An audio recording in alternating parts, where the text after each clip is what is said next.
Now, what do you think the secret is? Is it a holy grail strategy? Or probably a bot na merong 100% win rate?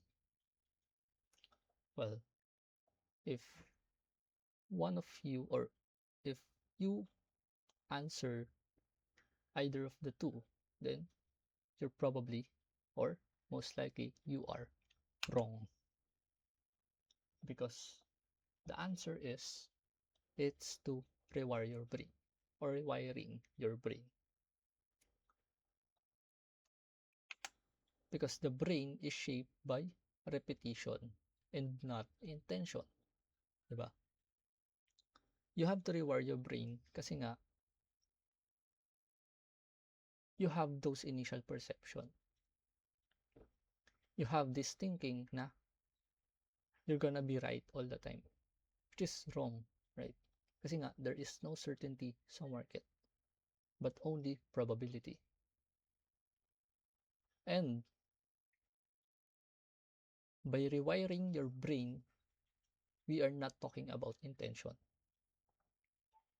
Kasi if there is, or if you can rewire your brain with only intention, or intention alone, then wala na tayong word na procrastination. Diba? Procrastination. Where you are delaying what you're gonna be doing. Diba?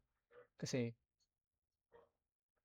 our habits, or the repetition that we make every single day, is how our brain is shaped.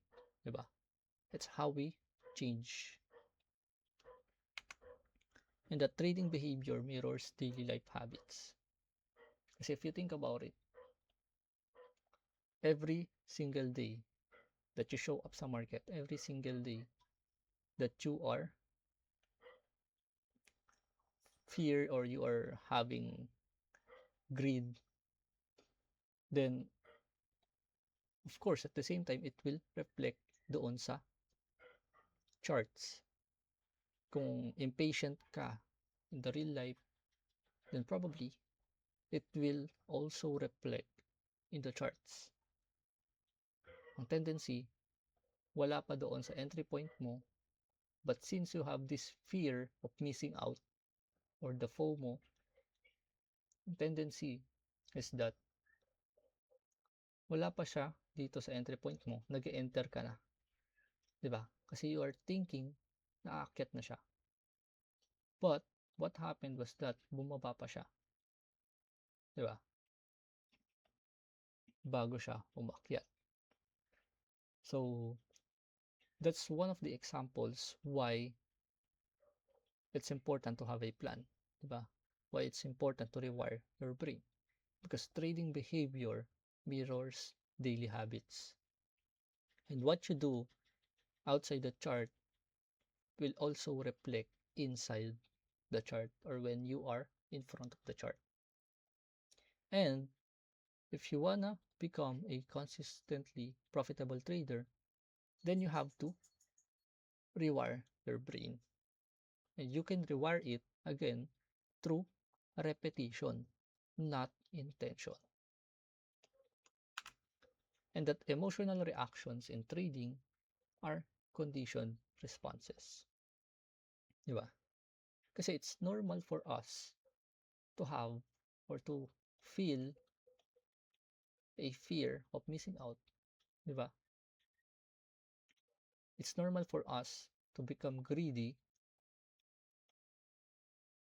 when we are winning. Diba? When we are earning. So those things are normal responses. But what you want to do is to manage those things. Diba? You have to rewire yourself. You have to understand that there will come a time na you are forced to take a choice.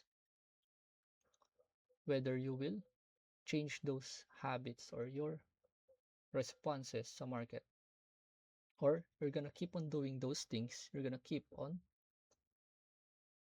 feeling those things, and have it reflected in your chart, in your trading career. So if you want to become a consistently profitable trader, then you have to be aware and you have to make sure that you are managing those reactions or those responses sa market. And that consistency in habits leads to consistency in execution.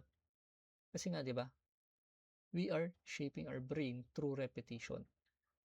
We are rewiring our brain through repetition and not intention.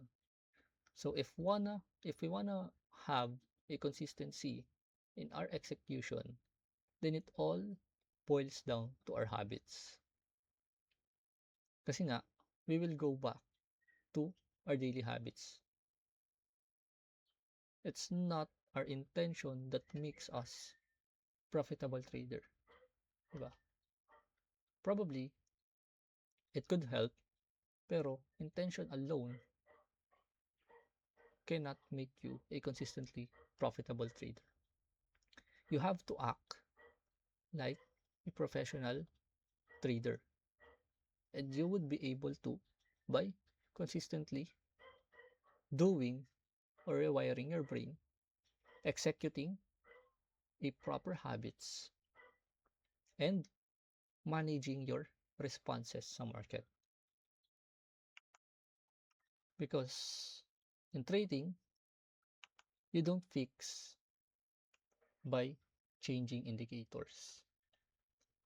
You fix trading by changing the person executing them. Kasi nga, it reflects your habits, di ba? What you do inside and outside of the charts will determine whether you are gonna become a profitable trader or not. And it is because trading has a way of showing on who we are right now and who do we want to be in the future.